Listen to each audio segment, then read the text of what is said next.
दोस्तों, जैसा कि आप देख सकते हो, मेरे पीछे से रास्ता खुद ब खुद गायब हो गया है। मैं जानता हूं दोस्तों कि मेरी ये बात आपको अजीब लगेगी, लेकिन मेरा यकीन कीजिए, मैं बिल्कुल सच कह रहा हूं। मुझे अब खुद नहीं पता कि मैं वापस कैसे जाऊंगा। इस वक्त मुझे वाकई बहुत डर लग रहा है। हे भगवान, हे भगवान, हे भगवान, मुझे यहां अंदर आना ही नहीं चाहिए था। अब मैं क्या करूं? हाँ, मैं मोबाइल से किसी को कॉल करता हूं। हाँ। नैनीताल एक ऐसी खूबसूरत जगह है जहां की वादियां हर वक्त प्यार में डूबी रहती हैं।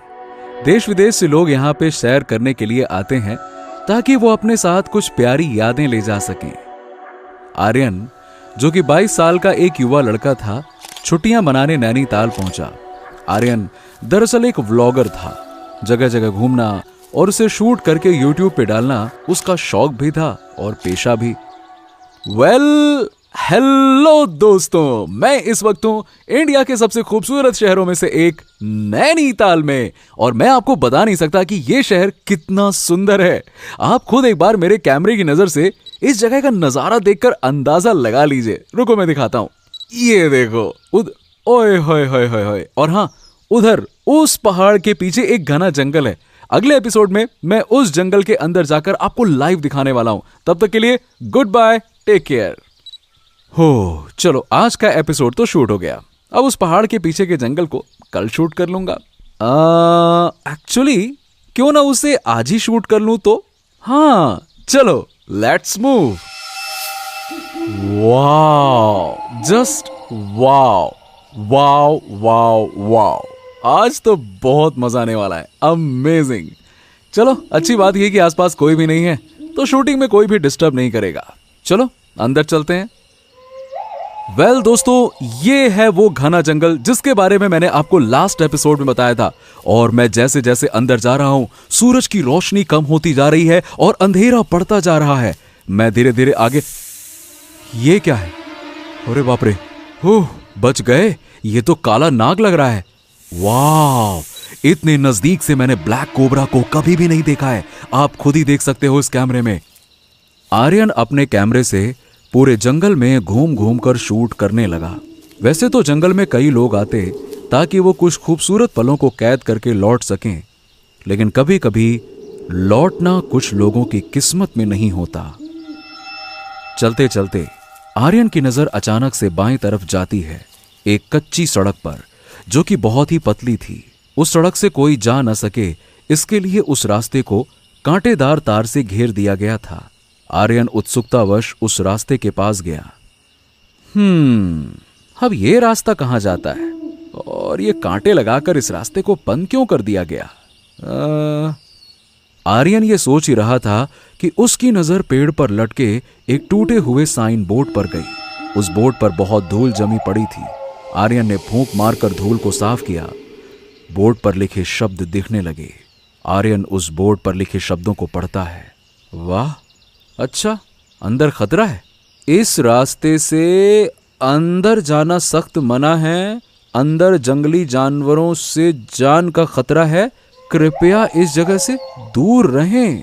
हो, ऐसी बात है। मतलब अंदर खतरा है, और अगर ऐसा है तब तो फिर अंदर जाना ही पड़ेगा, क्योंकि मेरा नाम भी आर्यन है। आर्यन यानी खतरों का खिलाड़ी। चल आर्यन, दिखा दे अपना कमाल। हाँ, ये कहते हुए आर्यन उन कांटेदार तारों को लांघकर उस रास्ते में घुस गया। इस रास्ते को देखते हुए एक बात तो तय थी कि यह रास्ता कई सालों से बंद पड़ा था। ना कोई फॉरेस्ट गार्ड और ना ही कोई टूरिस्ट। जैसे जैसे आर्यन जंगल के अंदर बढ़ता जा रहा था, वैसे वैसे जंगल और ज्यादा खामोश होता जा रहा था। अचानक से आर्यन को महसूस हुआ कि उसके पीछे का रास्ता गुम होता जा रहा था। आर्यन एकदम से चौंक गया। पीछे मुड़कर देखने पर उसे वो रास्ता नहीं, बल्कि जंगली पेड़ पौधे दिख रहे थे। What the? ये क्या बकवास है? मैं जिस रास्ते से आ रहा था, वो रास्ता कहां गया? ऐसा कैसे हो सकता है? रास्ता खुद ब खुद गायब कैसे हो सकता है? आर्यन आसपास चारों ओर दौड़कर देखता है, पर रास्ता कहीं नजर नहीं आ रहा था। वो काफी घबरा गया। ओ माय गॉड, अब मैं क्या करूं? मैं वापस कैसे जाऊंगा? आर्यन कैमरे की ओर देखता है और बोलता है, हाँ दोस्तों, जैसा कि आप देख सकते हो, मेरे पीछे से रास्ता खुद ब खुद गायब हो गया है। मैं जानता हूं दोस्तों कि मेरी ये बात आपको अजीब लगेगी, लेकिन मेरा यकीन कीजिए, मैं बिल्कुल सच कह रहा हूं। मुझे अब खुद नहीं पता कि मैं वापस कैसे जाऊंगा। इस वक्त मुझे वाकई बहुत डर लग रहा है। हे भगवान, हे भगवान, हे भगवान, मुझे यहां अंदर आना ही नहीं चाहिए था। अब मैं क्या करूं? हाँ, मैं मोबाइल से किसी को कॉल करता हूं। हाँ। आर्यन ने अपनी जेब से मोबाइल निकाला, पर सिग्नल का दूर दूर तक पता नहीं था। आर्यन के दिमाग ने काम करना बंद कर दिया। वो पूरी ताकत के साथ चिल्लाता है, कोई है? मेरी मदद करो, मैं यहां फंस गया हूं। आर्यन की आवाज वापस लौट कर आ गई। उसके चिल्लाने से अचानक जंगल में कई तरह के जानवरों की आवाजें आने लगी। वो खामोश जंगल अचानक से जाग उठा। आर्यन हताशा में फिर से चिल्ला उठा, कोई है? प्लीज मेरी यहां मदद करो, मैं रास्ता भटक गया हूं। कोई है? आर्यन के इस बार चिल्लाते ही जंगल के पंछी और जानवरों की आवाजें एकाएक बंद हो गईं और वो जंगल फिर से खामोश हो गया। आर्यन को इस खामोशी से थोड़ी अचरज हुई, लेकिन ठीक उसी वक्त अचानक से एक काला साया हवा को चीरते हुए ठीक आर्यन के सामने आकर खड़ा हो गया। उस काले साये के चेहरे पर चमकती हुई दो लाल आंखें देख डर के मारे आर्यन के हाथ से कैमरा छूट गया और वो तेज रफ्तार में वहां से दौड़कर भागा। मगर आर्यन की रफ्तार काफी नहीं थी। वो काला साया जमीन से उछलता है और एक पेड़ से दूसरे पेड़ पर तेजी से कूदते हुए आर्यन का पीछा करने लगा। दौड़ते दौड़ते अचानक आर्यन की नजर उसी कांटेदार तार की ओर गई जहां वो साइन बोर्ड लगा था। एक समय के लिए आर्यन की जान में जान आई। उसे लगा कि जंगल से बाहर निकल जाने का रास्ता उसे मिल गया और वो साइन बोर्ड की ओर तेजी से दौड़ पड़ा। पर यह क्या, वो कांटेदार तार अपने आप आर्यन की ओर बढ़ने लगी। आर्यन के होंठ सूख गए।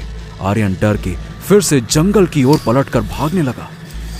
वो कांटेदार तार तेजी से आर्यन के पैरों की ओर लपके और उसके पैरों को जोर से बांध दिया। दर्द से आर्यन की कराह उठी।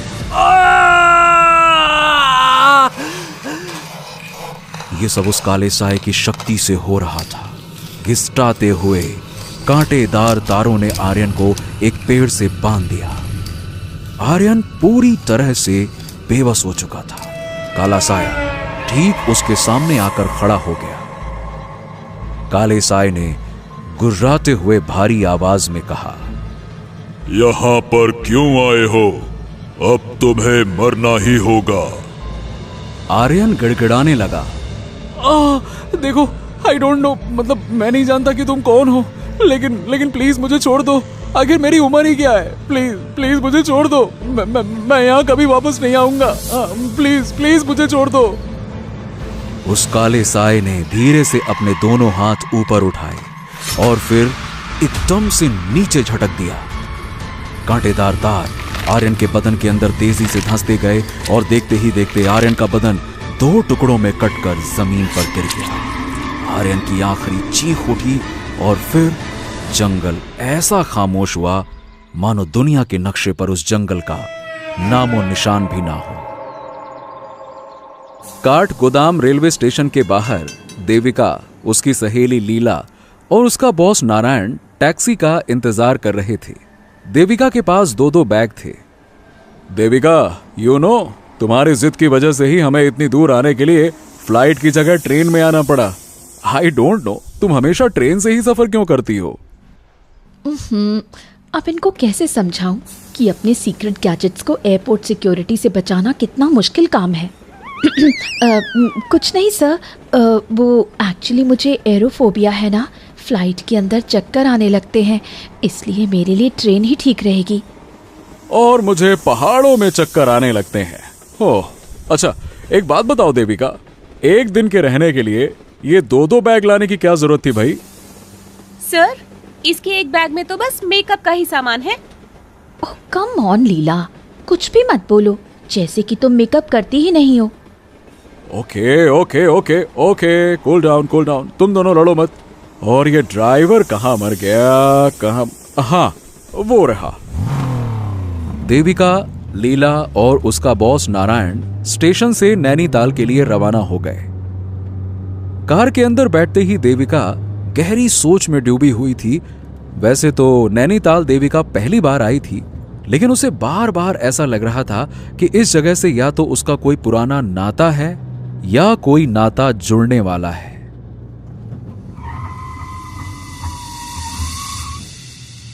चलो भाई, अभी तो सबसे पहले अपने अपने रूम में जाओ और फ्रेश हो जाओ। आज के डिनर पर कल की स्पीच हम डिस्कस कर लेंगे। ओके चलो। ओफोफोफो, ये गेस्ट हाउस भी पहाड़ के ऊपर बनाया गया है। अब इन लोगों को क्या बताऊं कि घाटियां देखते ही मेरी हालत पतली हो जाती है। पता नहीं साइबर सिक्योरिटी पर सेमिनार इन लोगों को नैनीताल के पहाड़ों में क्यों रखना था। हाँ खैर।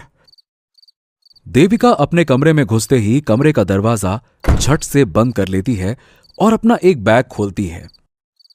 उस बैग में देविका के स्पेशल गैजेट्स जैसे स्पेक्ट्रल रीडर, ईएमएफ स्कैनर और एक सुपर स्मार्ट रिस्ट बैंड भी था। देविका उन्हें कमरे के अलमारी में रखकर लॉक कर देती है। मैंने सुना है कि पहाड़ों पर कई सारी आत्माएं भटकती हैं। अगर वाकई ऐसा है तो आज मुझे आसपास कोई ना कोई आत्मा जरूर मिलेगी।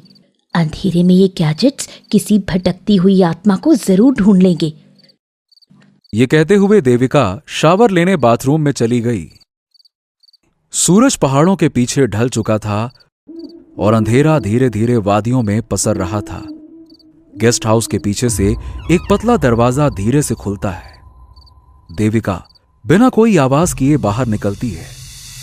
देविका अपनी हुडी को टाइट करती है और गेस्ट हाउस के पीछे की ओर चलना शुरू करती है। देविका एक छोटे से जंगल की ओर बढ़ रही है। गेस्ट हाउस के पीछे का रास्ता ज्यादा लंबा नहीं था। थोड़ी दूर पर देविका को एक छोटा सा जंगल दिखा। वो जंगल की तरफ चलने लगी। जंगल में घुसने से पहले देविका ने अपना स्पेशल रिस्ट बैंड ऑन किया और ग्रीन लाइट ब्लिंक करने लगी। उसके बाद देविका ने फ्लैश लाइट ऑन किया और अंदर घुस गई। ब्यूटीफुल, काफी इंटरेस्टिंग जगह है, रहस्यमय भी और खूबसूरत भी। पहाड़ी जंगलों में कुछ तो बात है। देविका काफी एक्साइटेड थी और वो जंगल के अंदर धीरे धीरे बढ़ने लगी। उसे उम्मीद थी कि आज उसका किसी न किसी से तो सामना होने वाला है। और ठीक उसी वक्त उसके रिस्ट बैंड पर ब्लिंक करती ग्रीन लाइट एकदम से रेड कलर की हो गई। Red light? इसका मतलब है कि इस डायरेक्शन में आगे कोई है। अगर ऐसा है तो आज बहुत मजा आने वाला है। चल Devika, the mission is on. ये कहते हुए देविका ने अपना दूसरा गैजेट ऑन किया, जिससे वैसी आवाजें भी सुनी जा सकती हैं जिन्हें हमारा कान नहीं सुन सकता। अचानक देविका के एक गैजेट से कुछ आवाज आई। ईवीपी रिकॉर्डर ऑन करती हूँ। इसके जरिए मैं आत्मा की बात रिकॉर्ड कर सकती हूँ और उससे बात भी कर सकती हूँ। देविका ने जैसे ही उस मशीन को ऑन किया, कुछ ऐसी आवाजें आने लगीं जैसे कोई औरत कुछ बोल रही हो। हालांकि उस औरत की आवाज साफ नहीं थी। हेलो हेलो हेलो, कोई है? हेलो। ये आवाज तो किसी औरत की है, यानी आसपास किसी औरत की आत्मा मौजूद है। मुझे ये रिकॉर्डर उसके करीब ले जाना होगा ताकि उसकी आवाज साफ साफ सुन सकूं। देविका जिस दिशा से आवाज आ रही थी उस तरफ बढ़ गई। धीरे धीरे उस औरत की आवाज साफ सुनाई पड़ने लगी। क्या कहा? एक बार मेरे सामने तो आओ, जान से मार डालूंगी तुम्हें। ये आवाज उस पेड़ के पीछे से आ रही है। वो आत्मा वहीं पर है। देविका बेहद सावधानी के साथ दबे पांव धीरे धीरे उस पेड़ की तरफ बढ़ती है। पेड़ की तरफ पहुंचते ही देविका अचानक से चौंक गई और दूसरी तरफ से एक औरत के चीखने की आवाज आई। लीला? देविका, यहाँ क्या कर रही हो तुम? वो मैं तुम्हें ही खोज रही थी। बॉस डिनर के लिए बुला रहे हैं। क्या यार, तुमने तो डरा ही दिया। मैंने डरा दिया? जंगल में इस वक्त अकेले क्या कर रही हो तुम? और ये किसको मारने की बात कर रही थी? ओहो, अरे अंदर गेस्ट हाउस में नेटवर्क नहीं मिल रहा था ना बाबा, तो मैं बाहर आई और बात करते करते इस तरफ आ गई। और मैं अपने बॉयफ्रेंड रोहन से बात कर रही थी। मैं तो बस प्यार से कह रही थी कि एक बार सामने आओ तो जान से मार दूंगी। उसने मुझे 2 घंटे से फोन ही नहीं किया था। तुम भी ना। और ये तुम्हारे हाथ में क्या है? क्या हाथ में? ये कुछ नहीं, बस ऑडियो रिकॉर्डर है। सोचा जंगल में पंछियों की आवाज रिकॉर्ड करूंगी। खैर जल्दी चलो, बॉस गुस्सा कर रहे हैं। कल सेमिनार में स्पीच भी तो देनी है ना। लीला और देविका गेस्ट हाउस की ओर लौट गए। देविका को आज निराशा जरूर हुई, मगर हर निराशा के पीछे एक आशा छुपी होती है। देविका भी जानती थी कि आज नहीं तो कल उसका सामना किसी न किसी आत्मा से जरूर होगा। नैनीताल की वादियों में एक और खूबसूरत सुबह हुई। देविका, लीला और उनके बॉस नारायण सेमिनार हॉल में पहुंच गए थे। आज के जमाने में आपका डेटा ही आपका पैसा है, और इस पैसे यानी कि अपने डेटा को सेफ रखना ही हम सबकी जिम्मेदारी है। हैकर्स का अटैक दिन ब दिन और बड़ा होता जा रहा है। हैकर्स का क्या है, वो तो हैकर क्या कर लेगा? यहाँ तो मोबाइल में टावर ही नहीं है। सुबह से अपने रोहन से बात ही नहीं हुई मेरी। देविका लीला की बात सुनकर मुस्कुरा देती है। तभी देविका का रिस्ट गैजेट हल्के से बीप करता है। देविका तुरंत ब्लूटूथ ईयरफोन अपने कान में लगा लेती है और गैजेट पर एक पुश नोटिफिकेशन फ्लैश होता है। New suspect, paranormal death, victim Aryan Rawat. Devika के फोन पर एक न्यूज फ्लैश होती है। नैनीताल के एक जंगल में आज सुबह एक और लाश 2 टुकड़ों में मिली। पुलिस के कहने के मुताबिक यह किसी जंगली जानवर का हमला है, लेकिन वहां के गांव वाले और आदिवासियों का कहना है कि यह किसी प्रेत आत्मा का काम है। यह 4थी बार है जब इसी जंगल में कोई मौत इस तरह से हुई है। देविका तुरंत अपना गैजेट बंद कर देती है। उसकी आंखों का एक्सप्रेशन बदल जाता है। क्या हुआ? सब ठीक है? हाँ, ओ यस, सब ठीक है। वो माँ का फोन आ गया था। और अब मैं बुलाना चाहूंगा अपने सबसे फेवरेट स्टूडेंट और एम्प्लॉय को, जो कंप्यूटर की दुनिया की बादशाह, oh my mistake, sorry, I mean to say कि महारानी। Yes, let's welcome miss Devika Hegde. अरे ये लड़की हमेशा टाइम पर ही धोखा देती है।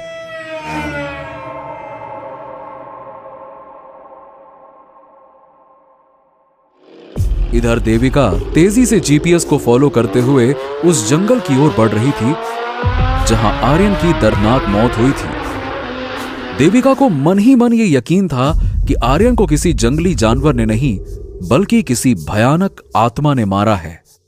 जीपीएस फॉलो करते हुए देविका जंगल तक आ जाती है। वो अपनी बाइक पार्क करके अंदर की ओर जाती है। थोड़ी दूर चलते हुए उसे वही साइन बोर्ड दिखता है जिसे आर्यन ने इग्नोर किया था। जंगल के अंदर थोड़ी देर चलने के बाद उसका ईएमएफ सेंसर गैजेट आवाज करने लगता है। इस बार मैं धोखा नहीं खा सकती। इस बार इस जंगल में वाकई कोई है। देविका जैसे जैसे आगे बढ़ रही थी, जंगल का तापमान गिरता जा रहा था। देविका को अचानक से ठंड लगने लगी। ठंड अचानक से बढ़ती जा रही है। वो आत्मा मेरे आसपास ही है। मुझे उससे बात करनी चाहिए। देविका तुरंत अपना दूसरा गैजेट ऑन करती है। हेलो, कोई है मेरे आसपास? सामने आओ, मैं जानती हूं तुम यहीं हो। चुपचाप मेरे सामने आ जाओ, वरना तुम्हें कैद करने में मुझे देर नहीं लगेगी। देविका ने आत्मा को ललकारा।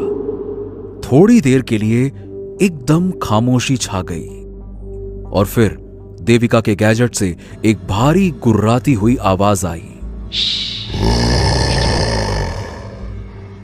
मरेगी, मरेगी तू, बहुत बुरी मौत मरेगी तू। चली जा, चली जा, वरना मार डालूंगा तुझे। देविका ने हिम्मत दिखाई। दूर से क्या डराता है, पहले मेरे सामने तो आ। अचानक पेड़ में हलचल हुई, सारे पत्ते हिलने लगे, जंगल के जानवर और पंछी चीखने लगे। शोर इतना तेज था कि देविका ने अपने कान बंद कर लिए और ठीक उसी वक्त वो काला साया अपनी बड़ी बड़ी लाल आंखें फाड़े देविका के चेहरे के सामने खड़ा हो गया। थोड़ी देर देविका की आंखों में घूरने के बाद काले साये ने अपना मुंह फाड़ा और जोर से दहाड़ मारी। उसकी तेज दहाड़ और नुकीले दांतों को देखकर देविका भी थोड़ा घबरा गई। पूरा जंगल एकदम खामोश हो गया। देविका ने फुर्ती से एक छोटा सा गैजेट बाहर निकाला और बटन दबा दिया।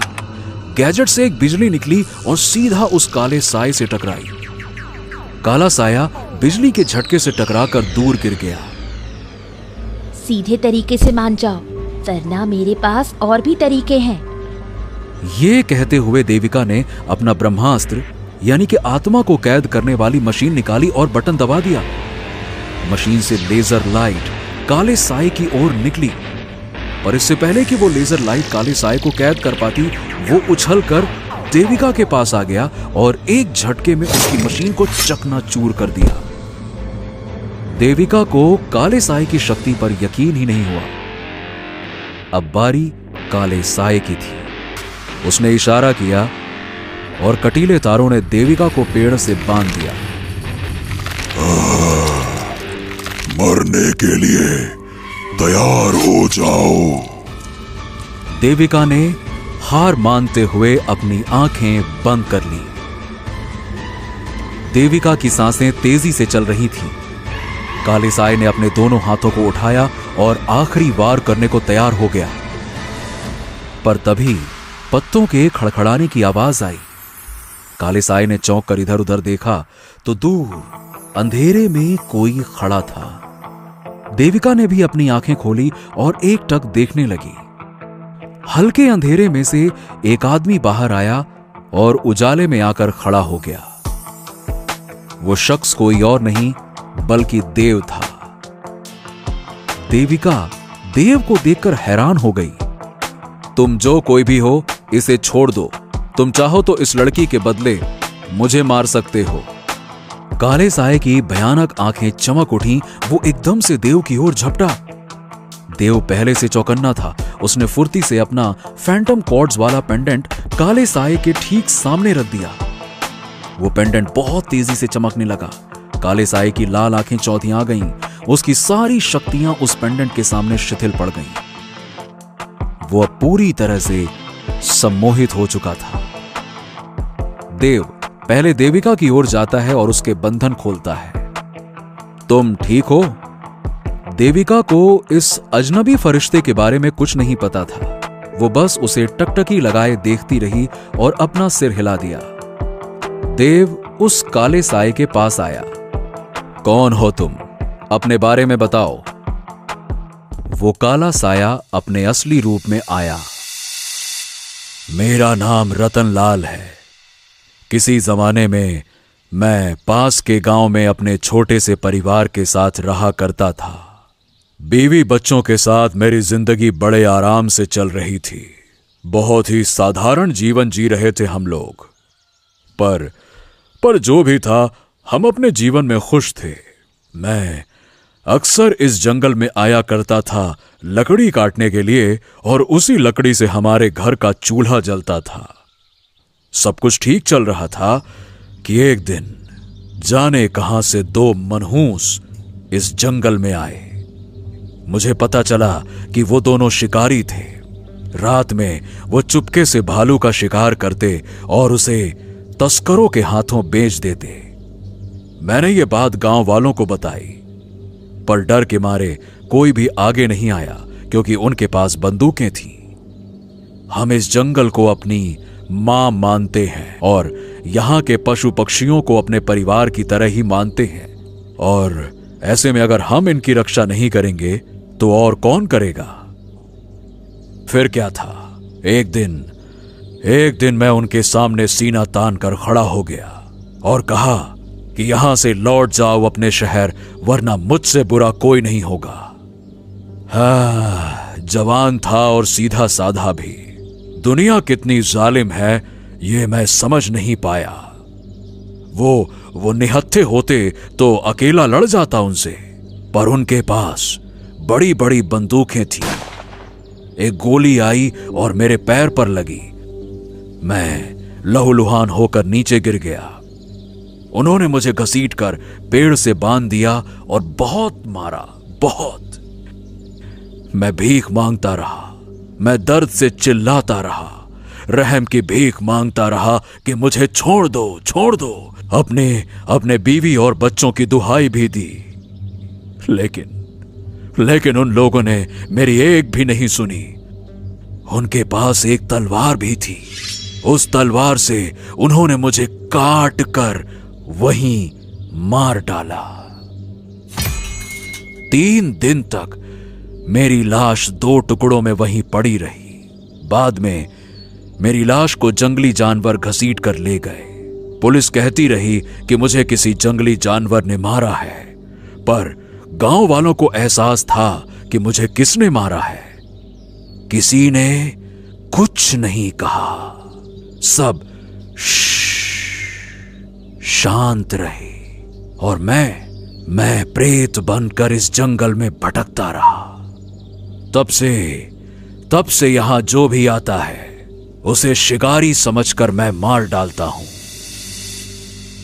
देव रतनलाल के दर्द को समझ सकता था। उसने सहानुभूति के साथ कहा, रतनलाल, देखो, इसमें कोई दो राय नहीं कि तुम्हारे साथ बहुत ही बड़ी नाइंसाफी हुई है। तुम्हारा गुस्सा जायज भी है, लेकिन मैं तुम्हें अपना बदला लेने के लिए किसी निर्दोष की हत्या करने नहीं दे सकता। तुम्हें मैं मुक्त करता हूं ताकि तुम्हारी आत्मा इस जंगल से हमेशा हमेशा के लिए चली जाए। रतनलाल अपना सिर झुकाए रहा और फिर उसने देव की ओर देखते हुए कहा, मैं भी यही चाहता हूं। मैं हाथ जोड़कर तुमसे विनती करता हूं कि तुम मुझे मुक्त कर दो। देव काले साए यानी रतनलाल के पास आया और अपने जादुई पेंडेंट को उसके सर पे रख दिया। उसी वक्त एक प्रकाश फैली और एक धुआं बनकर रतनलाल की आत्मा आकाश में विलीन हो गई। रतनलाल की आत्मा को मुक्ति मिल चुकी थी। देव देविका की ओर मुड़ता है। तो तुम यहां क्या कर रही थी? देविका अभी भी खोई हुई थी। उसे यकीन नहीं हो रहा था कि देव के पास ऐसी शक्ति है। ओ हेलो, मैंने पूछा, तुम यहां क्या कर रही थी? वो एक्चुअली मैं इसी आत्मा को कैद करने आई थी। देव देविका के टूटे हुए गैजेट्स की ओर देखकर कहता है, इन खिलौनों से? देविका को यह बात बहुत बुरी लगी। एक्सक्यूज मी, खिलौना नहीं है ये, एडवांस मशीन्स हैं जो मैंने खुद से बनाई हैं और कई सारी आत्माओं को कैद भी किया है। पता नहीं आज क्या हो गया। अच्छा, तुम्हारी किस्मत अच्छी थी कि मैं जंगल के उस पार किसी दूसरी आत्मा की खोज में आया था। रास्ते में अचानक से मुझे एहसास हुआ कि इस तरफ कुछ तो बात है। अगर मैं ना आता तो तुम अब तक जिंदा नहीं होती। देविका देव की ओर देखती है और हल्के से मुस्कुराती है। थैंक्स। जिंदगी बचाने के लिए बस थैंक्स। चलो कोई बात नहीं, आओ तुम्हें जंगल के बाहर छोड़ देता हूं। वहां से चुपचाप अपने घर लौट जाना। तुमने अभी अभी बताया कि तुम किसी दूसरी आत्मा की तलाश में जा रहे थे। हाँ, जा रहा हूं। तो मैं भी तुम्हारे साथ चलूंगी। मैं अपना काम अकेले करता हूं। ये कहते हुए देव आगे बढ़ गया। अकेले? That we will see। Devika की आंखों में एक चमक थी। देविका देव के पीछे पीछे चलने लगी। जब भी एक कहानी खत्म होती है तो दूसरी कहानी के लिए रास्ता बना जाती है। दोस्तों, कैसी लगी आपको ये खौफनाक और रोमांचक कहानी? नीचे कमेंट करके जरूर बताइए। और अगर आपको यह कहानी पसंद आई तो लाइक, शेयर और भूतनाशक पार्टी को सब्सक्राइब करना ना भूलें। हर शुक्रवार हम लाएंगे एक नई हॉरर स्टोरी, तो तुरंत बेल आइकन को दबा दें ताकि ऐसी ही हैरत अंगेज कहानी आपसे कभी छूट ना जाए, क्योंकि डरोगे तभी तो आगे बढ़ोगे।